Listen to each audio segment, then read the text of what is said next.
Yeah, it's interesting how those, I mean, we talked a little bit about the Men in Black structure, but then even like those places have been just demolished and forgotten about. And I'm sure like so many movie locations have been demolished and forgotten about because it's been so long. Mm-hmm. But Goodfellas is the third movie on our list, and Goodfellas. it's also been a long time, but there it seems like maybe it's just like more like in the awareness or something, but it seems like people are really holding on to keeping the Goodfellas locations around.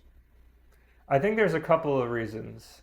I think one, they were already old locations to begin with because it's not a period piece, but like it was made in 89, I think, somewhere around there, 89, 90, and they were shooting a movie that was set from, like 58 to 80. Right. So they had to have locations that already had a little bit of patina on them, And then also, I think that many of these places have capitalized on the Goodfellas, fame, whereas like there wasn't a McDowell's actually to like capitalize. So it was just a Wendy's, and who wants to go to Wendy's? Okay, it's just a Wendy's. And like that one Wendy's franchise isn't gonna change their name to like McDowell's Wendy's or something. Right. Whereas like the diner that is now called Goodfellas Diner in Maspeth is now called Goodfellas Diner. I don't imagine it was called Goodfellas Diner Before they shot the film. Goodfellas, right? Right. Because Goodfellas didn't exist. Yeah.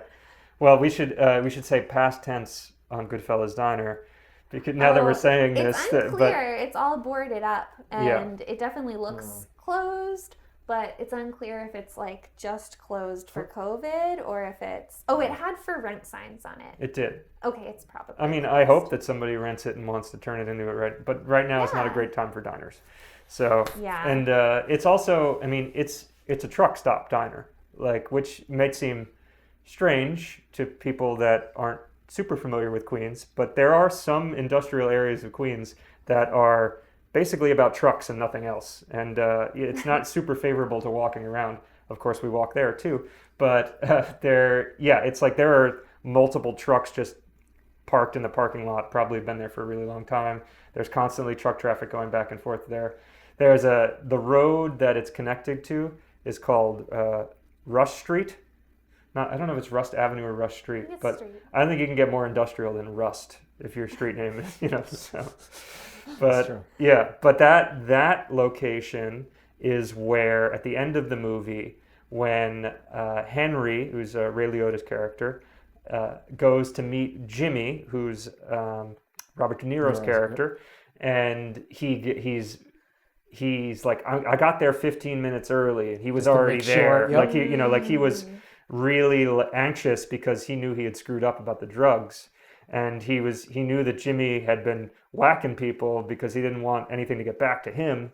And Jimmy, he's like, I wanted to get a seat I wanted to meet somewhere where it was busy, where nobody, everybody, I could see everything.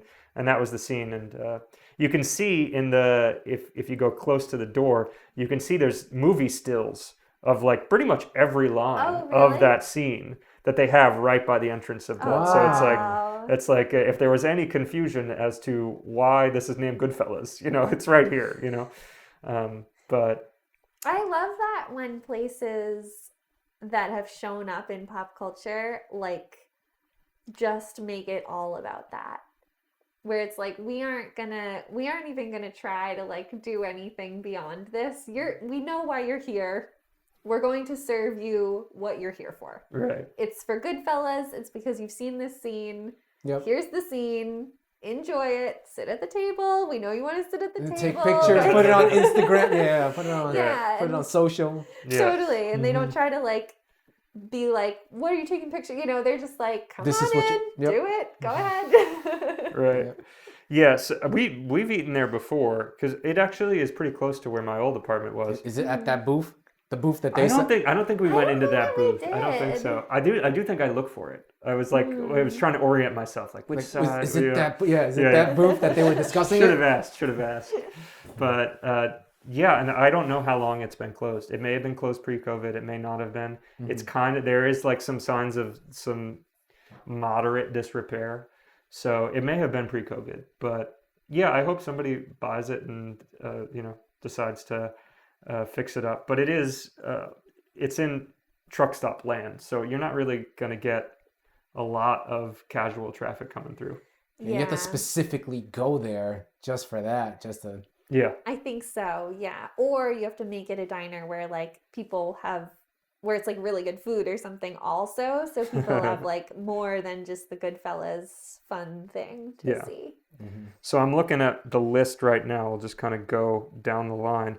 The next one is, I think, the closest one to here overall, and that's the Jackson Hole Diner, which is a lot of diners in that movie. You know, it's either diners or bars where they're doing all the shots. Yeah, I had never thought about that, but it's funny because I don't think about New York as being a diner place so much. I mean, there are a number of diners here, but it's not the thing that stands out to me. But I guess maybe it used to be more. I think about diners a lot for it. I don't know why. I love diners. I do like diners. What do you like diners or no? Yeah, I like diners. Yeah. Although when I think of diners, yes, I don't think of downstate New York. I think more like upstate or out of. Because upstate New York, like Geneseo, then diners are the it thing. Yeah. It's like Friday night, we're all going to IHOP or something. Like, yeah. But yes, downstate New York, I wouldn't think about diners as much. Yeah. Yeah. Although they're here, I mean, they are here, but it's like not the thing that I think of. Yeah, I think of them. I mean, I grew up on Long Island, so there's a lot of diners out there. And then I think I don't know. There are less in Manhattan, I think. Right. The ones in Manhattan are also like really like it feels like they're trying too hard. Like the TikTok diner and like there is a whole class of diners that are. I think we had. You can probably look back on our channel and find. I think we did a rant on diners at some point. We can add a tag to that. But a lot of the diners in Manhattan are like $26 burger diners, and it's like, what's the point? Why am I here? Mm-hmm. So, but the Jackson Hole Diner is the diner where Henry, and now I'm forgetting Joe Pesci's character's name. Tommy? Yeah. I'm glad you remembered. They are staking out a truck driver that's coming from LaGuardia. Oh, yeah. And he goes in to get his food. And while the guy's in there to get his food, they sneak in the truck and take it away. And then he's all freaked out that he got his truck taken. Right. I think it might be in like one more scene. I'm not sure. But I did like that they were talking about how they stole trucks from LaGuardia. And then they actually used a diner that was right near LaGuardia.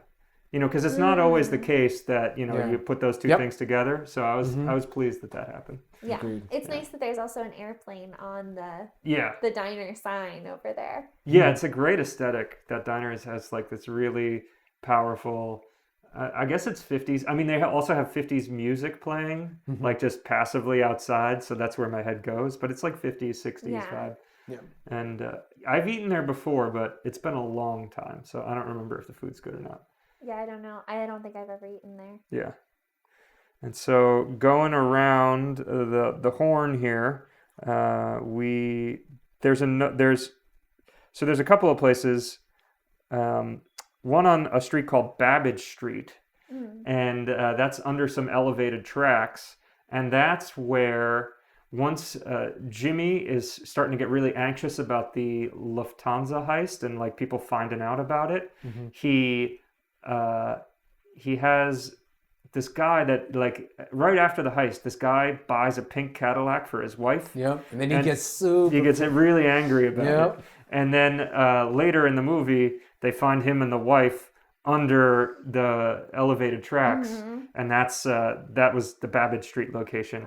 And that's an intense scene. Yeah, the little kid finds them. Yeah, and it's what are they playing? They're playing. I think it's Layla. I think it's the end of Layla by I guess it's Cream or Eric Clapton. I'm not sure which, but the bum bum bum bum dun dun dun dun dun dun dun, and then they're just showing like the montage of all the people that are dead. The whole soundtrack in that movie, I had forgotten how good it is. Yeah. But it really they want you to be in that 50s to 80s, and I feel like the music really helps put you there. Yeah. It you forget that you're in it, and then they play the Shirelles or whoever, I'm saying the wrong name, but they play some girl band from the 60s, and you're like, oh, now we're in the 60s, and then they play some rock from, it's good. Right. I appreciate that a lot. Yeah, I mean, Scorsese, I feel like that is such an intimate part of his films, and also a really meaningful part of the movies the types of movies he makes. He's done so many documentaries on the Rolling Stones or Dylan and things like that. It just, he's so keyed in on music. So I don't know, he must probably also work with somebody that helps him figure out what tracks go where, but in a very meaningful way, music is informs a lot of the scenes that he puts together. Yeah. The score for Scorsese. Yeah, that's right. Never thought of that. Yeah. Thank you.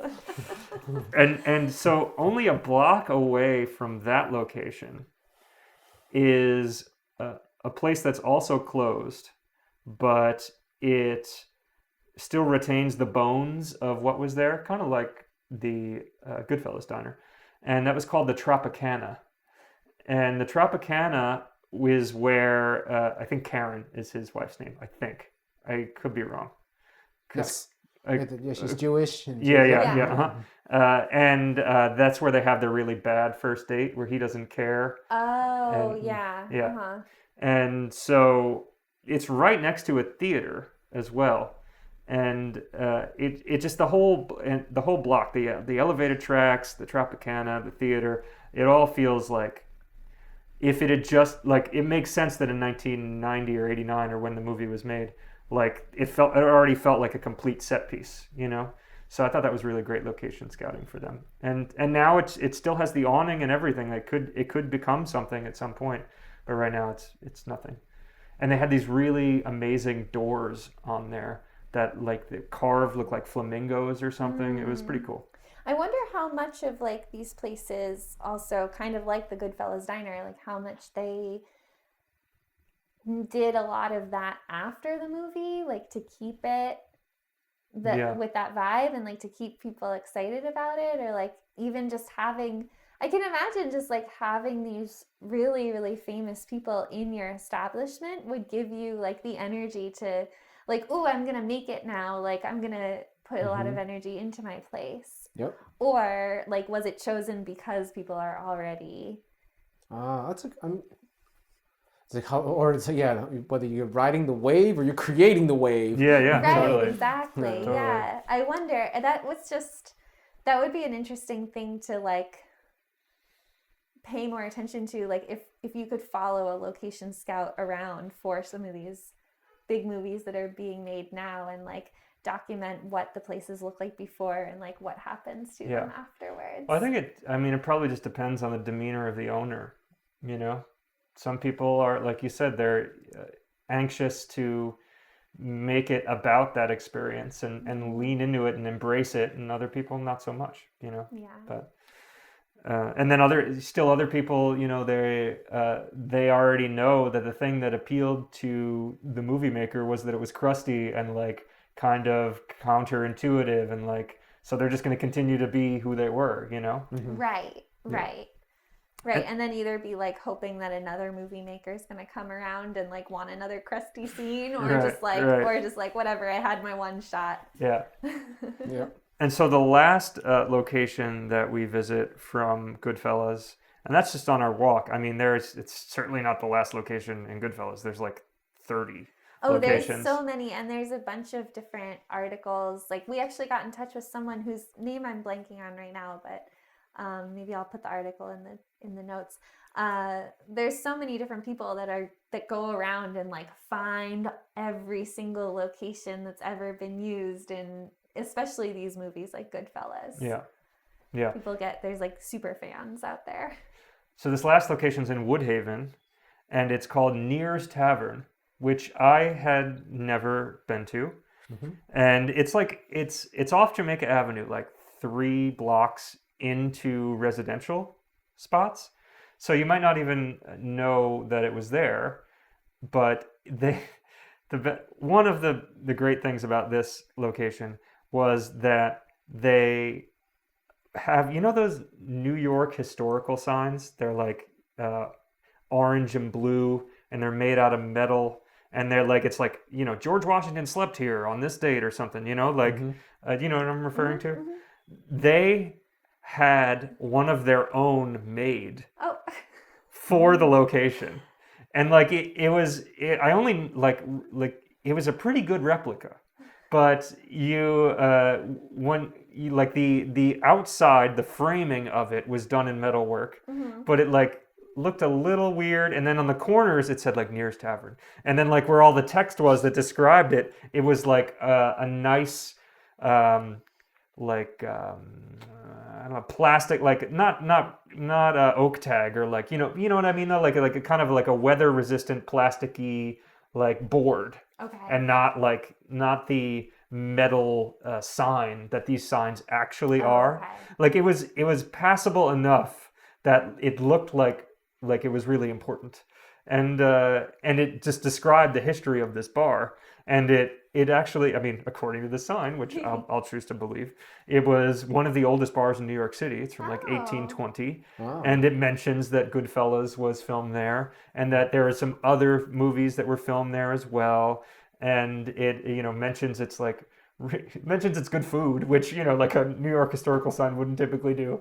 And it has like yeah, that's true. It has this nice like oak bar inside, and that was where they planned the Lufthansa heist in the movie. So yeah, and there was like this great like outdoor eating area too. It looked like they were doing fine. Like they on the scale of like making it or not making it in COVID era, they seem to be doing okay. So I'm excited whenever like this is all over to go back and like actually go inside.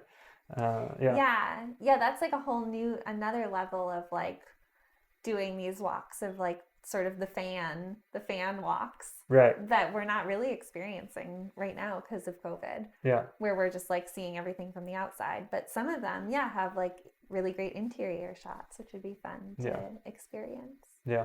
See how much of that is retained from the time that they shot in there for that movie too. Totally. Right. Yeah, it's crazy to think that any of it even would be like, it's been 30 plus years. Have you seen Casino as well, by any chance? No. You should watch Casino if you get a chance too, because I was going to ask you, I have this kind of theory, because Casino and Goodfellas are essentially the same movie. It's basically Goodfellas in Las Vegas, where Robert De Niro and Joe Pesci are the two main characters. Robert De Niro is the narrator most of the time, but then Joe Pesci is sometimes the narrator, and it's about how Las Vegas became what it was, right? And I saw that one first, even though it's the second movie, and I like that one more. And my theory is that whichever one you see first is the one you like more, because it's so close to the same movie. Wow. I really like Casino. Yeah. But I don't remember which one I saw first. I think, well, we went through a thing a year and a half, 2 years ago, where I had never seen any of these movies, like Casino, Goodfellas, The Godfather, 1, 2, 3, like the one from the 80s. I had never seen any of these gangster, movies. like the gangster mobster. Okay. Any of the movies. During that time, it was big. Yeah, it was a big thing. Yeah. But so we had like Scarface. Scarface. That's what I meant. Yeah, that's the one I was thinking of. We watched like all of them every single night in a row for like 2 weeks or something. That's crazy. We watched a different movie of like that genre. Yeah. But so I don't remember which one we put on first, whether it was Casinos or Goodfellas for me. Yeah. Well, also the ones at Casino, the costumes are a lot brighter too, which I think maybe appealed to you. I think that's exactly what I liked about it. It was like 70s, right? And I think it's 50s through 70s. Okay. It covered, yeah. It's just like so over the top. There's also woman that's a main character that's Sharon like Stone. yeah, and her costumes are amazing. Like in Goodfellas, the women aren't really like wearing anything good. They're like supposed to be kind of dowdy. Yeah. Right? And then the one woman that gets a fur coat, then Robert De Right. Niro gets really and upset about her, and then he was like, get this out of here, like, what's wrong with you? Yeah. Right. Yeah, at least they got the fur coat into the movie. Like, he got the fur coat in the movie, and then she was really happy about it. He took it off. Like immediately. Yeah, they're not allowed to have any of that. Yeah. But yeah, in Casino, it's like all about that. Like everybody's like so dressed, so nice. Yeah. Yeah. That's something I'm really into. Yeah.